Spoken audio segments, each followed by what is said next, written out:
Putra-putri terkasih Allah.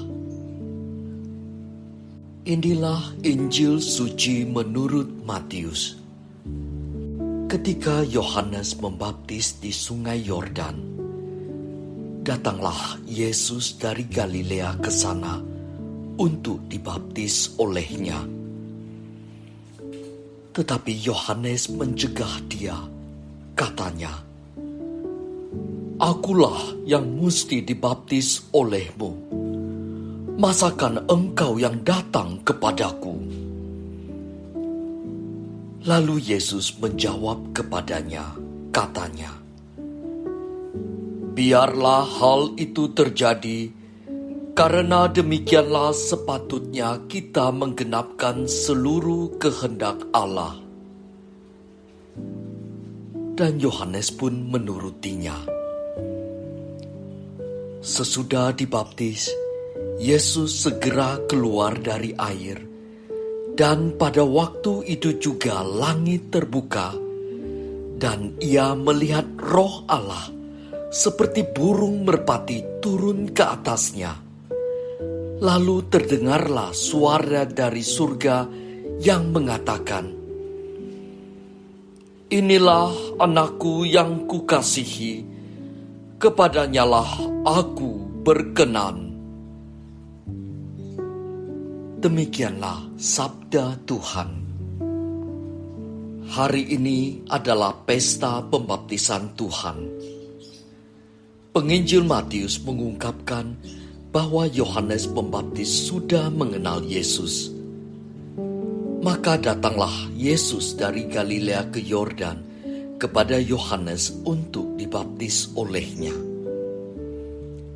"Akulah yang perlu dibaptis olehmu, namun malah engkau yang datang kepadaku."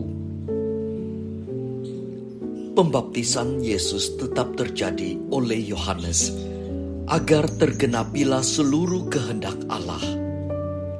Yesus taat pada kehendak Bapanya, meskipun tak seharusnya dibaptis dengan air, sebab Yesus akan membaptis dengan Roh Kudus.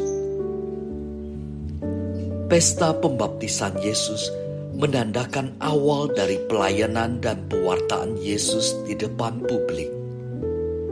Dan apa yang terjadi? Sesudah dibaptis, Yesus segera keluar dari air, dan pada waktu itu juga langit terbuka. Ia melihat Roh Allah seperti burung merpati turun ke atasnya. Lalu terdengarlah suara dari surga yang mengatakan, "Inilah putraku yang terkasih, kepadanya aku berkenan."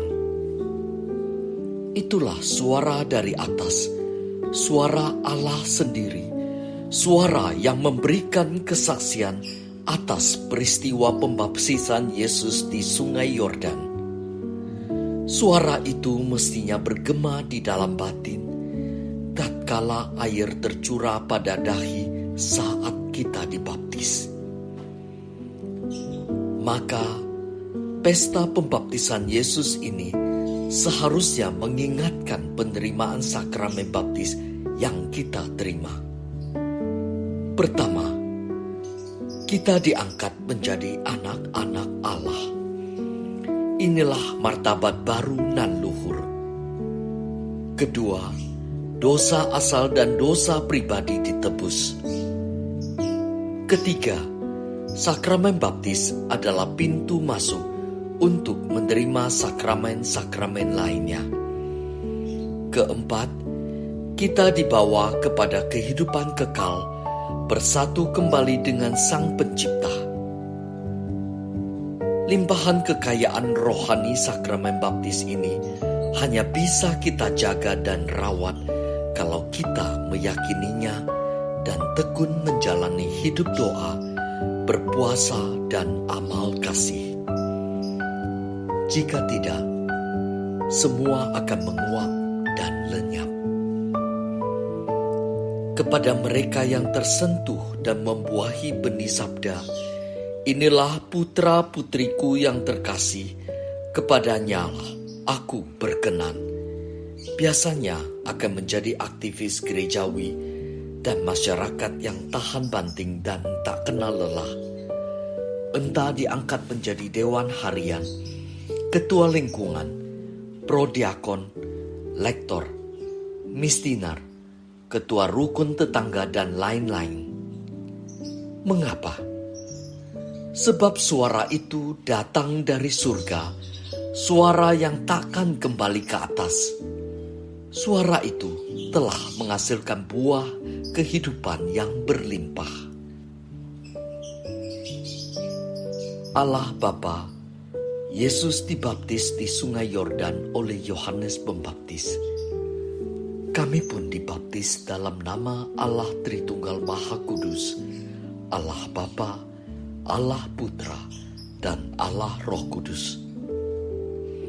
Semoga buah-buah sakramen baptis yang telah kami terima berkembang melimpah, sehingga namamu semakin dimuliakan dan diabdi kini dan sepanjang segala masa. Amin.